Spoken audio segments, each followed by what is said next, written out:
Did you know that by some estimates, we need to invest $2 to $3 trillion per year to meet the UN Sustainable Development Goals?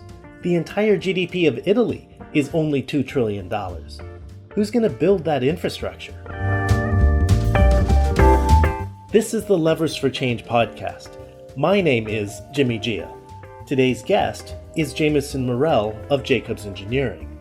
As a Fortune 500 company, Jacobs Engineering is known for its infrastructure projects, and Jameson has been a driving force behind their sustainability intelligence practice. He helps corporate clients embed sustainability as a design factor for a better future. And now, let's follow that red thread through the systems that connect futons and small businesses through the global players and the UN SDGs.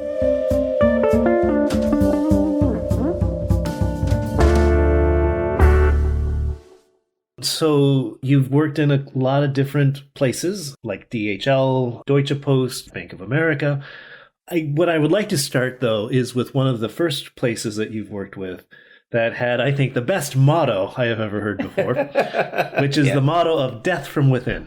Yes. So do you want to explain a little bit about that, where it came from and what you were doing in that organization? Yeah, sure, absolutely.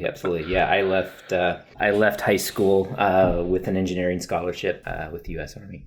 After 3 years of engineering, decided to pay back that scholarship instead of continuing in engineering. And so I went in and enlisted in the Army, became a cook in the Army. As a cook in the Army, I was with the 1st Infantry Division, and we followed mechanized soldiers around in their tanks and their Bradleys, and we fed them.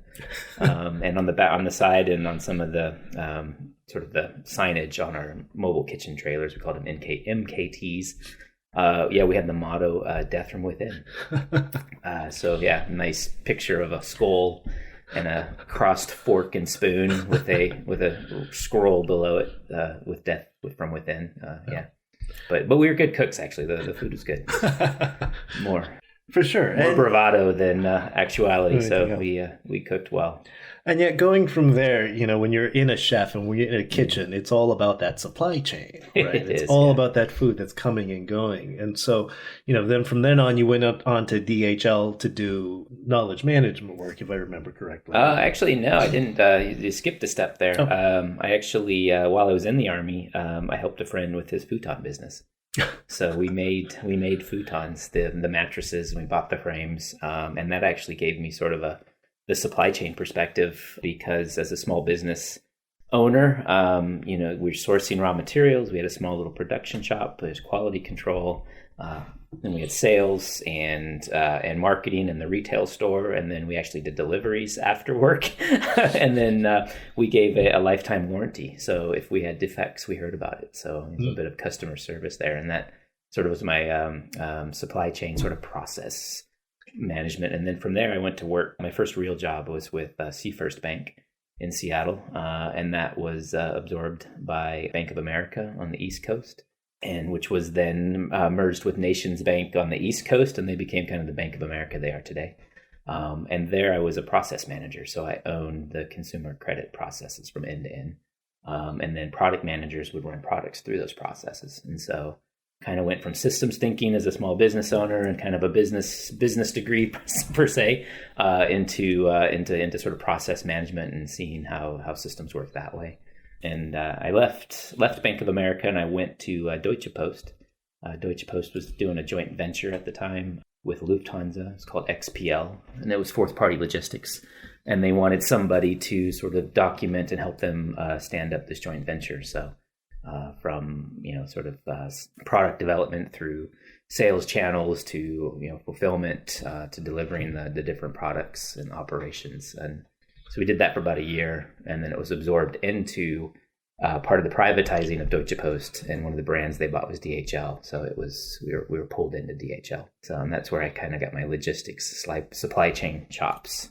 So it started off with just the basic experience of delivering it without realizing it was called supply chain, all the way to then the formalizing of it within the large organization and understanding how it works. So how would you then describe supply chain management today? Oh boy, So supply chain, well, today, from DHL, I came to work for an engineering firm. And it's interesting working for an engineering firm because you work up and down the value chain. So the engineering firm I work for, Jacobs, we service the energy sector, the power sector, mining, chemical, manufacturing, and then into, electronics and technology, life sciences, into food and ag, municipalities, and then all the sectors that service the cities we live in. And so my view of the supply chain has changed immensely, actually, from the logistics supply chain, which is more the movements of goods. Mm-hmm.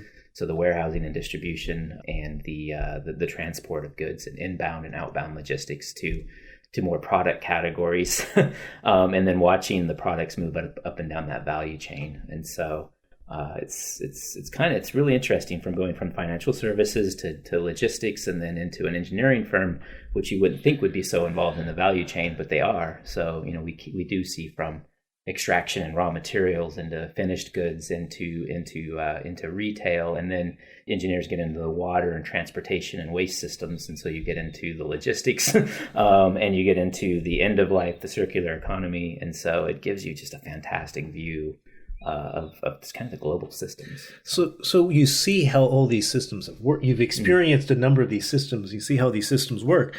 Do they work together?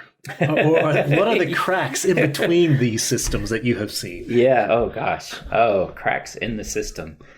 Yeah. So another interesting aspect of working with an engineering firm is when we work with clients, in some cases, we're working at a sector level. So we'll be working with sort of macro issues with the energy sector or the power sector. And then it can go from there down to a specific company, down to a specific product line or region or geography or site. And so the cracks that I see are kind of the complexity is that the details are local and the decisions are made globally or, regionally or globally. And those are sort of the biggest cracks I see right now, especially in the area that I'm working with in, sustainability and resiliency. So for example, a sector may have a water issue or a water opportunity, right? It's not always an issue or a risk. And then when you actually drill down to a specific site or a specific project, maybe water is not an issue. And so those are some of the cracks that I'm seeing now. It's at these different scales and these different granularity levels as it goes up. Yeah. You touched on sustainability just a moment ago, and sustainability is a big part of that supply chain story. So how did you find yourself in the sustainability role and doing that as a career?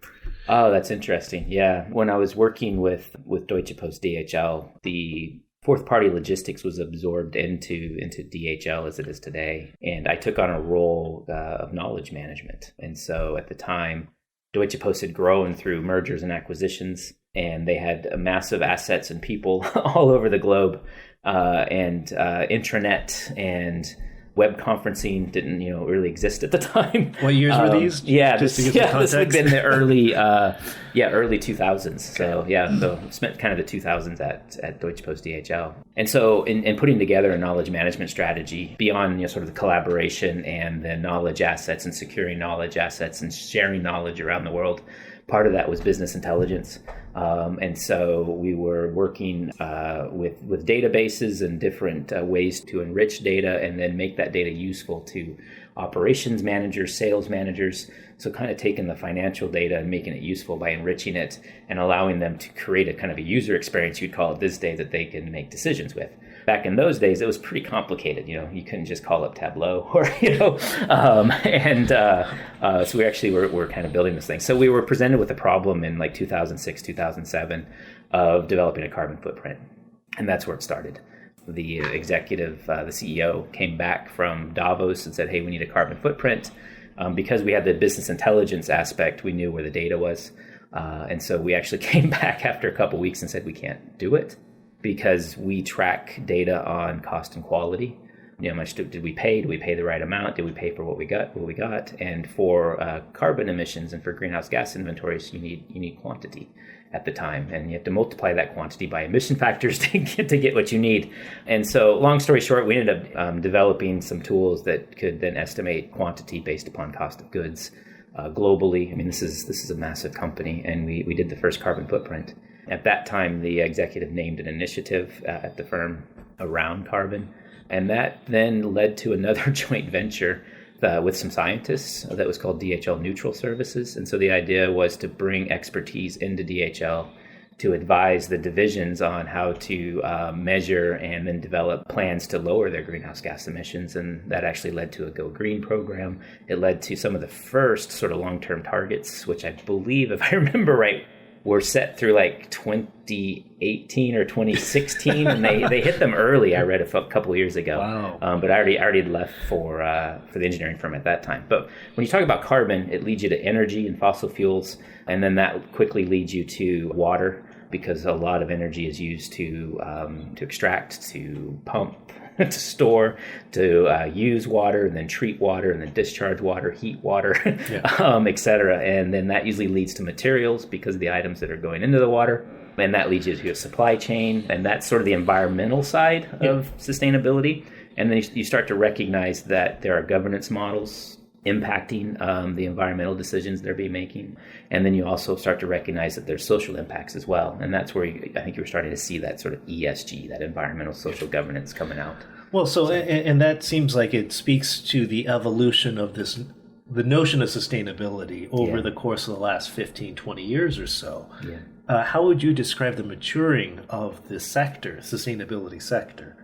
Oh, that's a good question. The maturing of the sustainability sector. Oh, gosh. In different sectors and different companies, I've often used the term that the sort of the fingerprint is unique.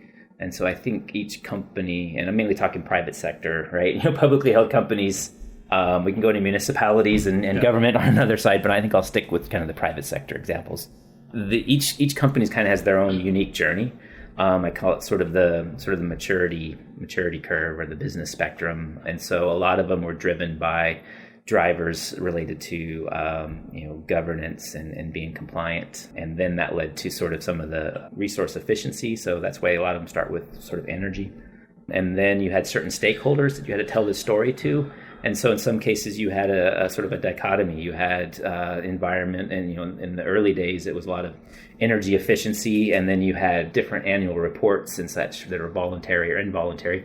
The involuntary one were more compliance and regulatory driven, which is where it started, and then the voluntary reports like the Carbon Disclosure Project, the GRI Index, and so started sort of developing some standards around that from a story standpoint. But it was still kind of split, and meaning that at a corporate function you could have sort of the CSR corporate responsibility for sustainability, but you could have these underlying sort of operation teams that were responsible for the outcomes.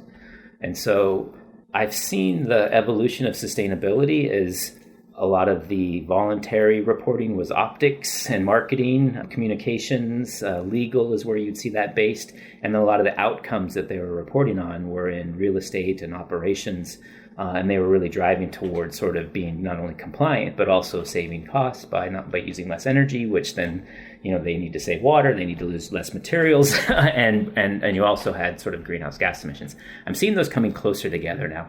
And in some companies, they've come together, and some of the leaders and innovators that are out there. And in the companies that have come together, where is that effort being driven from? Is it top down or bottoms up? Both. Can you give some examples or stories? Sure can. So there's kind of the trifecta out there of what sort of drivers move companies and markets, as be it political, economic, social. And the interesting thing with a lot of the environmental and social governance of those things coming together, if you just take climate change as sort of a subsection of that, right, it's sort of driving all three. There's policies out there around greenhouse gas emissions. There's economics around it as far as who's more efficient, or if you can increase your brand value. And then there's sort of the social aspect of who's your client, who's the consumer, what are communities demanding. And so in those instances, depending on which sector and it can be started by a sort of a real estate operations team that just wants to be more efficient, and so they have cost savings, and then they start to recognize they can tell the story around the the environmental and social impact of those cost savings. We're using less power, we're emitting less greenhouse gas emissions, we're using less water, and we're also, there's also an ROI here. And so that can be one driver, sort of the cost savings piece, and that's sort of I would consider that kind of the ground up, or the organic growth. And then it can be top down. In the early days, it was a leader. Normally, it was someone on the executive team that says, hey, look, this is a priority, and we're going to do it. And usually that priority was recognized as a market opportunity or an enterprise risk they needed to address. And that's more the top-down model.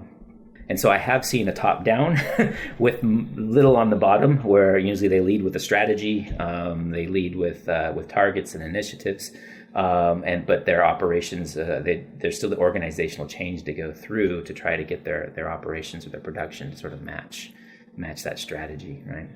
And I guess, it's good to see that in some companies it's starting to converge. I'm sure that those are the leading companies, that they're not quite pervasive in that situation yet.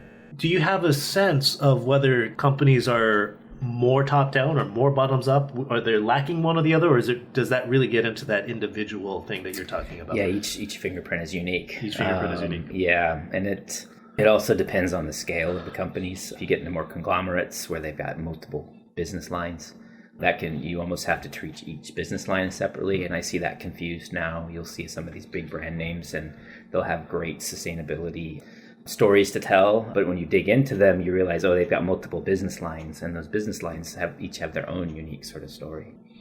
Early on, you talked about when you get into some of these issues and topics you're talking about, you do it at the sectorial level all the way down to the regional and local level. So let's talk about that sector level to begin with, because that sector level isn't just one company.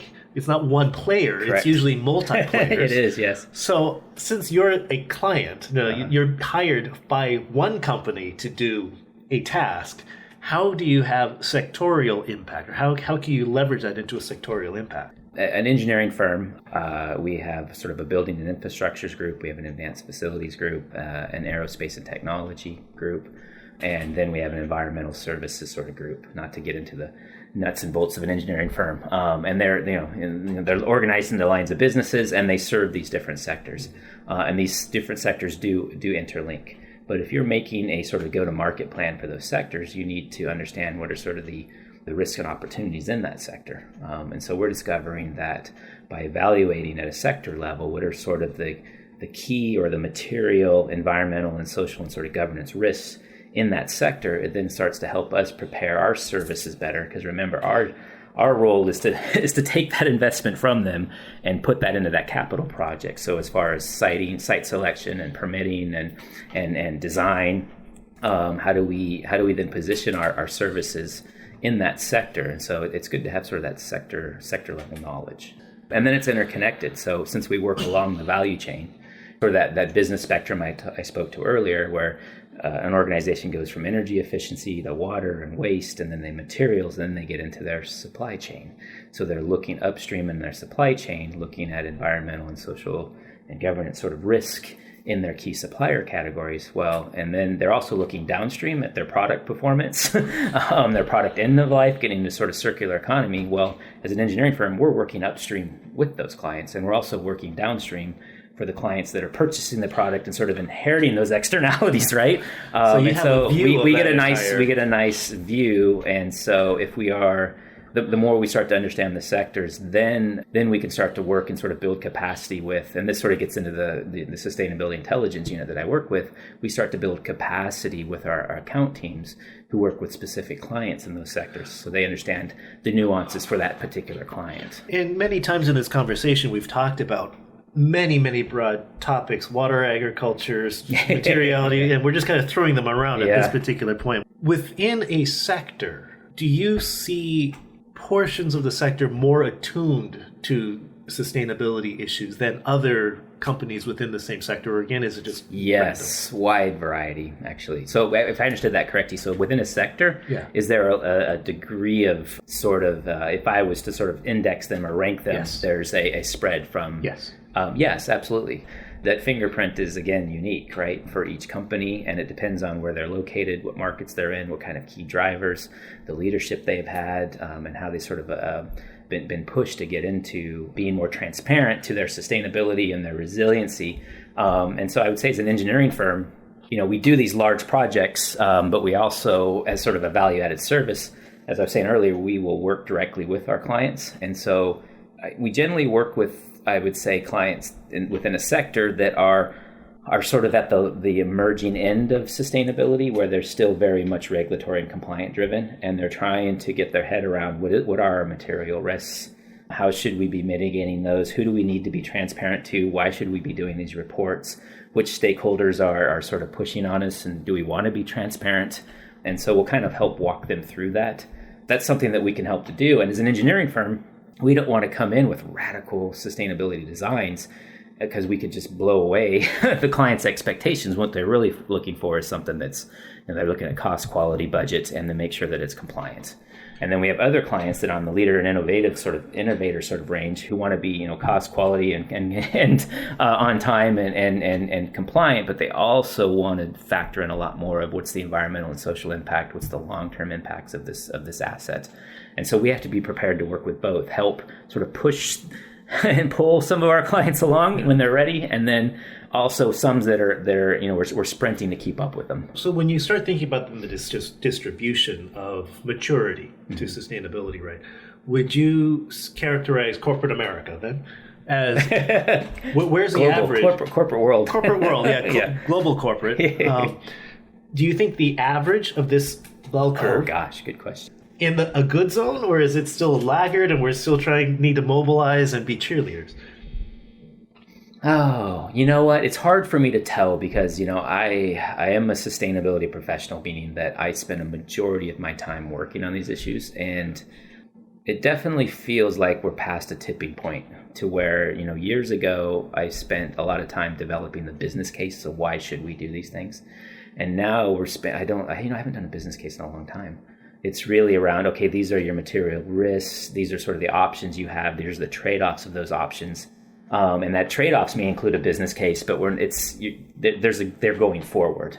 That just feels like a tipping point for me. And I would say this leads us back to supply chain. Yeah. So as more and more of the sort of the major brands in the different sectors reach that leader and innovator space. So they've gone through energy efficiency. I'm just using the environmental side. They've gone through their energy efficiency. They've got their water under control.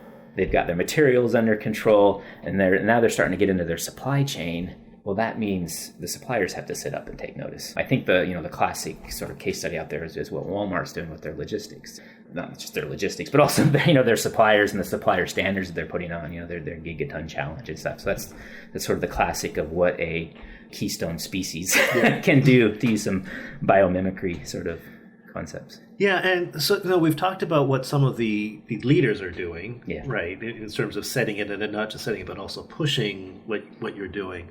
What about the laggards? What do you see about the laggards? Are they just ignoring? Are they avoiding? Are they too busy to care? No. What have you seen? I think that on the laggards, they just haven't, I would say a lot of the key drivers on them just haven't pushed them into that space, and they also maybe haven't had a leader, and so they're kind of sort of just riding the current, is what I would say.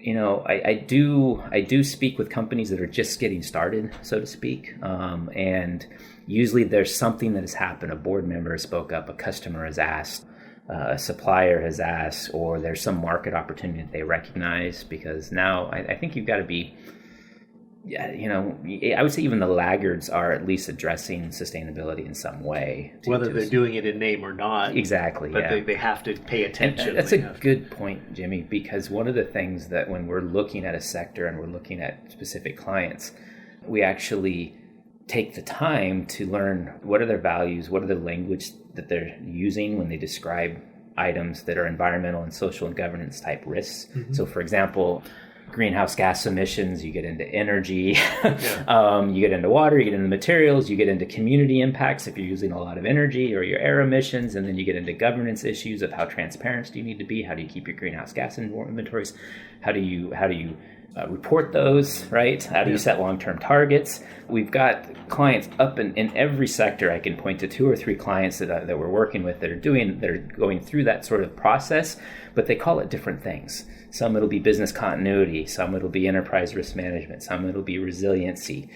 Some don't want to use the word sustainability because it's been politicized where they're working, for example. But they're all dealing with the same underlying risks and opportunities, right? So it's interesting. So we have to, if we're going to propose and to be their engineering services firm, we've got to speak their language. So, I mean, we spent most of this conversation so far talking about supply chain for all intents and purposes. And obviously supply chain, it's material, enterprise risks, etc. Have you run into non-supply chain or less supply chain sectors? We touched a little bit about banking. We talked a little bit. Yeah. Are they also dealing with sustainability or are they the ones that are just coasting because they're not as No, they are, mainly because, the financial sector in whole is the one that is right now discovering that if they start to incorporate these sort of non-financial risks, the knock-on effect is they are financial risks. That's the part that makes me laugh. But what they considered in the past non-financial risk, if they factor that into their portfolio and into their lending or insuring or their investing decisions, that they're making smarter decisions. But a lot of these are public companies themselves, and they're looking for investment, and they're et cetera. And then there's also this sort of, this hypocrite notion of if we're not practicing what we preach. And then also I see, the financial sector, especially with the investors, they're competing for investors. So if they're institutional investors, they say, hey, Jimmy, we make the best decisions, right? You should give your money to us and we'll invest it for you and we'll give you this return. And part of the reason we do this is this magic ESG work that we do. We've got the best algorithm, right? So they're also competing for it. But, if they've got how many offices, they've got travel, they've got paper, I would actually say that their sustainability efforts and strategies are a lot different and challenges are a lot different. So I'd say, yes, we do work with financial sector, for example, or universities. And a lot of that gets into campus design, campus transformation, building transformations. How do you get into there's so many frameworks out there, right? And how do you return your investment on that? Is it more expensive, less expensive? What should we do? And and then I'll also throw in the financial sector in this example, they compete for the best and the brightest, right? And so who do you want to work for? And I think everybody knows that the millennials are mission driven at this point, and that it matters. And then this Gen Z generation, that's coming into college now, those are a whole different creature. So going back to non-supply chain sector, we touched on municipals and we said we'd ignore it for a moment. How are government and municipals dealing with these issues? They are on the front lines of the issue, because if you think about purpose of government, right, and the services that they supply to the citizens, and so a lot of the decisions that they're being driven with is sort of climate action plans, and understanding what are the risks to the critical infrastructure, transportation, water, right, waste, and making sure that the whole commercial. The movement of goods, the industries that are in that municipality. And so they very much are taking we need to be prepared. Our city or our municipality, our regional government needs to be prepared.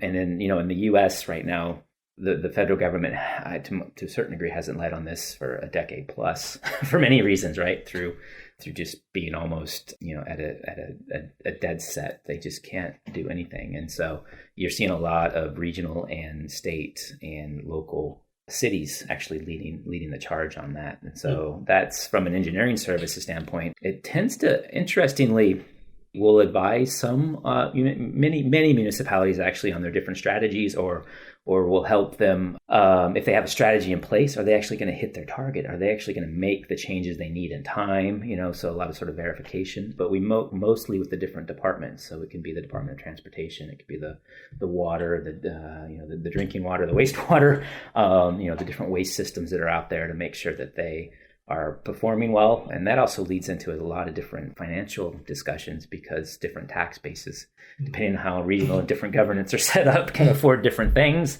And that's leading to a lot of interesting activity out there around if you're in the water, for example, and if you're dealing with wastewater systems, there's different cities and different watersheds. And if one city has a structure that they're not able to update their equipment and another one does, how do you start to quilt those together so that it all gets updated? Right. If two neighboring cities share the same watershed, one owns the treatment plant, one owns the water filtration plant, then how are you going to share those resources? Right? Most of this conversation has really dealt with big public companies. Yes.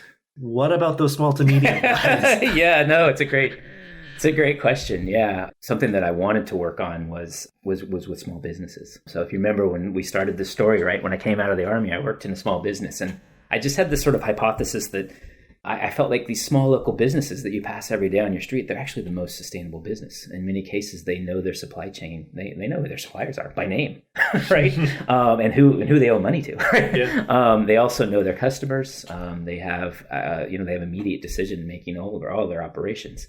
And so when I moved back to Seattle, actually, I worked together, and I sort of got the coalition of the willing to say, and we came up with sort of a turnkey resiliency program for small businesses, and that was an incredible experience. We actually piloted it with 5 small businesses. In fact, I was just meeting with one of them that we did it with yesterday with Eco Balanza, and God, we learned so much. And it is true. They are the most sustainable businesses, but they also have the least amount of time because their management team is also their operations team, is also their sales team. It's all the same person, right? Or set of people. And so they get literally paralyzed because they're not exactly sure what they should address in their business. We really tried to help them kind of prioritize what they needed to focus on. And then we also realized that there's a lot of resources out there for small and mid-sized businesses. The challenge is they're all self-service. So, hey, you busy small business owner, pause what you're doing and go and research this, sign up for something, take a class, wait 3 months, get another lane, realize you have the wrong information, and then redo it. And I see so many instances where there's just all this help out there for them, but they just can't quite access it. So it's kind of like overwhelming self-help. Yeah, no, exactly. One of the businesses I work with, literally, she was exhausted. She'd been working, several days, employee was out sick, and we identified that there was some rebates they could get from their utility, and all she had to do was log into her utility account and sort of do the application. And so I was helping her, and the password requirements, because it was a public entity. You know what those are like. You haven't never used this password in your life before, right? Yeah. And she literally was like, I don't need one more password in my life. And she closed her computer and she left. And so finally I'm like, look, I'll make the password. I'll do it. I'll help you with that. And we did end up getting the rebate. But it's just an example of being kind of overwhelmed. So the larger plans, create the blueprints of the processes of different scaffolds that they could choose from. Yeah. And now the medium companies can choose from them. Yeah. These small companies, they're line of sight, so they're in some way sustainable to begin with. Yeah. That feels counterintuitive, though, right? If you read the news in the market, if you read the mass media, listen to various different things, to me it still feels like the message is we got to convince people to be sustainable. But yet what you're telling me from practice is that the fingerprints of them are all over the place. Yeah. Early on, we talked about the myriad of water, agriculture, risk management, ERM, this and that. We're just throwing them around in all these acronyms, right? like there was no tomorrow. And we talk about how they're all tied together, but at the end of the day, when you all tie them together, you're just describing everything. Yeah, I know. So one of the hard things to get our heads, how do you know where to start? Oh my gosh, I don't know. Sometimes my brain just hurt, and that happened this week. Kevin Bacon, that's how you not get confused, right? It's chaos theory and sort of the 6 degrees of separation. And so if you understand the systems and how they're connected, and then you realize you can't really impact the whole system, but you can impact the part of the system that you are touching. And so this gets back to that materiality assessment of what's material to that company, to that product, to that situation, that site, and work on those. And that's the fingerprint of sustainability in each organization. Yeah. Right. It's also important to know not what you need to focus on so you can actually push back as well. So right now I'm helping. It's been picking up in some of the work that I'm doing. I had smidgens of it in the past few years, but now it's becoming a theme with quite a few of my clients where it's like, we need to develop a policy on this, and this is the decision we've made, and some transparency to that policy. Sit down with the investor, sit down with your client, explain to them why these are the material things that you're working on, and why the item that they're asking for you to spend a lot of time and money and resources on to do, is it material to your business in this situation? And so you're not going to do it. I can give right now, the one that I'm kind of struggling with, and maybe I have this wrong, but there's some of the large brands out there are doing the 100% renewable. And then they're turning to their suppliers and saying, we expect you to be 100% renewable too. And then when I work downstream with those suppliers, it's like the mid-sized business, right? These are the big brands. And so for example, be a big brand, we want to be 100% renewable, and your supplier has manufacturing in, I'll just pick Malaysia. And in Malaysia, that company, which is still a large brand, has one production facility in Malaysia, but yet they're being asked to be 100% renewable there. And they don't really are prepared from their staff, even though they're a large company, to assess renewable energy options, power purchase agreements, how do we engage with the utility? Yeah. And they also have multiple other sites in multiple other countries. And so we've been talking this over a bit. And then remember, I work upstream with the big brand doing the 100% renewable as well, right? And so I'm starting to whisper to them saying, hey, I don't know if this makes sense. You actually have kind of the leverage here. What other suppliers do you have in that geographic location? You've obviously had the staff look at this. You've made your own 100% renewable. You know how to assess power purchase agreements and find these things. How can you come up with a mechanisms where you can go into a country or region where have lots of suppliers and say, okay, we are going to help you become 100% renewable because we're going to say, hey, or here's a path for you. We know the utility is decarbonization and carbonizing at this rate or not. And we also know these regional sort of renewable powers projects are coming online. We'd like you to consider buying into these, right? It's a little bit different approach than say, hey, we want you to be 100% renewable. Good luck. Right? It's not just throwing it over the fence. Yeah, no, exactly. Hey, and so I think the big brands are hearing a little bit of that, and I'm also saying to the other brands, it's okay to go back to them and say, hey, look, we want to deliver the most cost efficient product we can to you, because obviously you want it on time, for a good price, and you want the quality there. And if you want this to this environmental and social factor around greenhouse gas emissions to be part of this, we can hire the staff or the consultants like Jacobs to help us do this. Or why don't you just tell us how we should do this? But our policy is that we will buy the most, we will buy renewable power when it's cost effective for us. That's cost neutral, or we're saving some money. Otherwise, it may not be the best thing for us to materially invest in. We've got other issues here. We've got, skilled labor risks, or we've got, these things are a bit more important. Conflict minerals. Can we, assess our suppliers, and you've got the 100% renewable, so help us. So that's an example of kind of pushing up and down the value chain, the supply chain. Finance person. These are teams of people that deliver that money. So. And for you, those are, again, it's everything is included. But what's the skill set that you start with, like the key skill set that you have in what you do and what you see your peers do that helps bring these? System thinker. I do feel lucky, kind of stumbled through my careers into this role, but the one thing that I think that has allowed me to do what I do is to see systems. I see red threads through systems, and but at the same time, I need the people that can focus on the details, right? So I'm wandering, following red threads, right? But I also work a lot with teams with very focused people that can deliver, very complex computational models, simulations, energy experts, water experts, waste experts, social experts, psychologists, communication specialists, that can kind of take what we're working on and actually deliver the detail and focus on it. And so it's successful teams have members that aren't alike. They think differently. They come from different backgrounds. And so it gets into the strength of many of these diversity and inclusion goals of you're a better company because you bring in so many different viewpoints where you can easily get into groupthink if everybody has a similar degree or similar thing. And so when it comes to sustainability, I think that if you want to be a sustainability professional, you can do it no matter who you are. You just have to understand that if you're going to be a deep thinker, or if you're going to be a technical person that focuses on accounting or legal or design, then understand what are the sustainability components of that skill. what is the dogma of sustainability there? And then you're going to link yourself to other people in that team who also are sustainability professionals. And then you're going to build a better system. Where do you have ability to make decisions super fast? And where do you have to take it really slow? I have the ability to make decisions super fast within the engineering firm right now. The engineering firm is transforming itself, and there's a lot of our organizational change and opportunities.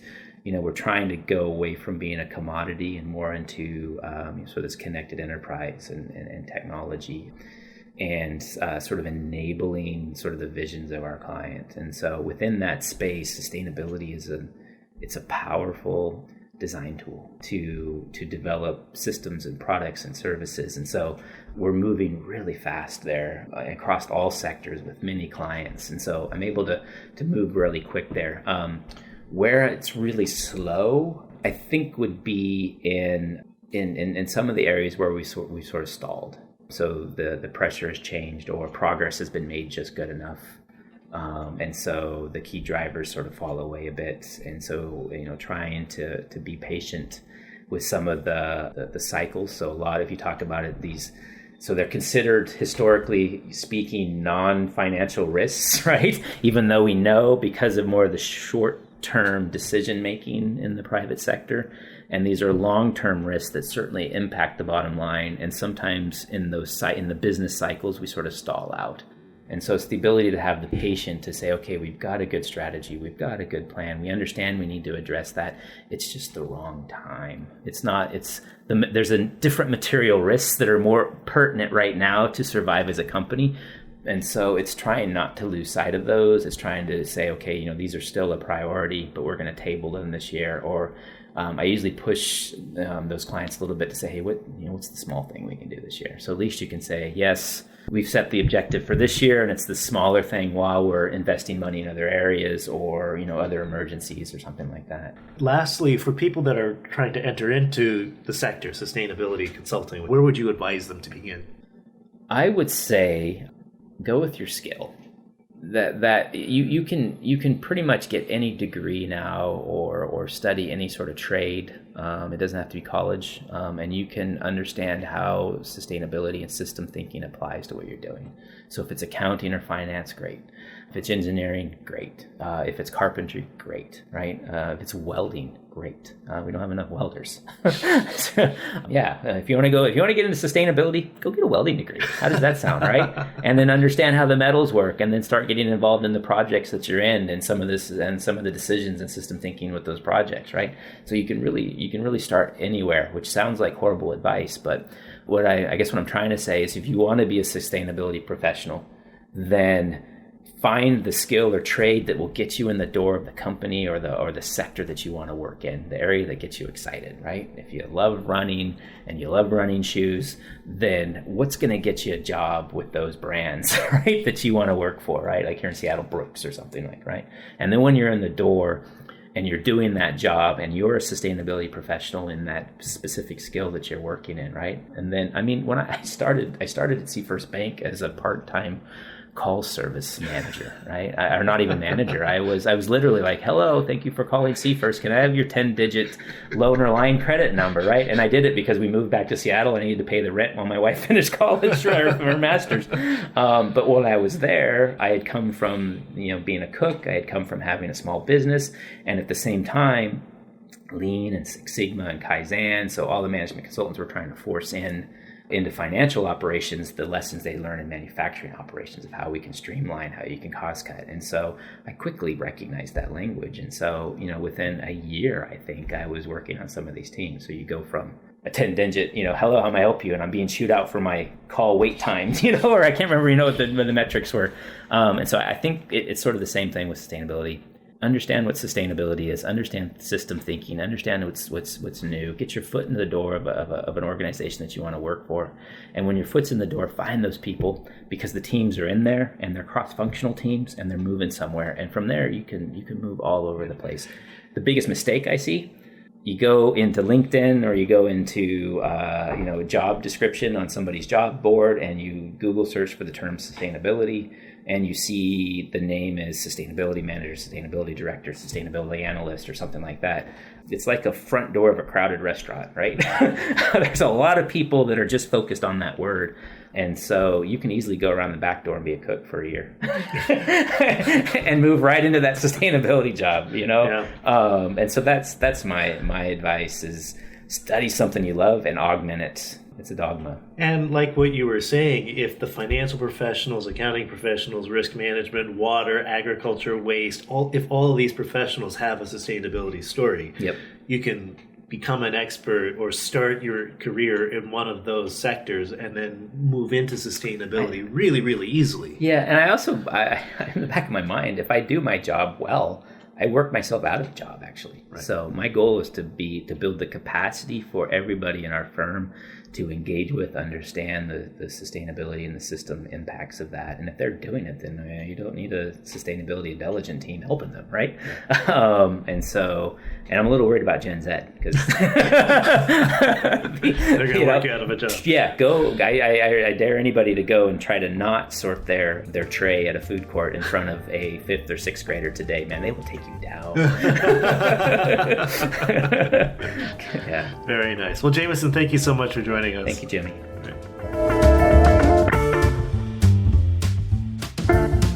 You have been listening to the Levers for Change podcast, where we search for who has responsibility for what when implementing change. My name is Jimmy Gia, and the music is by Sean Hart. Please subscribe to our podcast for new episodes and share with a friend. Please visit our website at www.leversforchangepodcast.com for additional episodes, books, and other resources. Thank you again, and remember, when trying to change the world, search for your levers for change.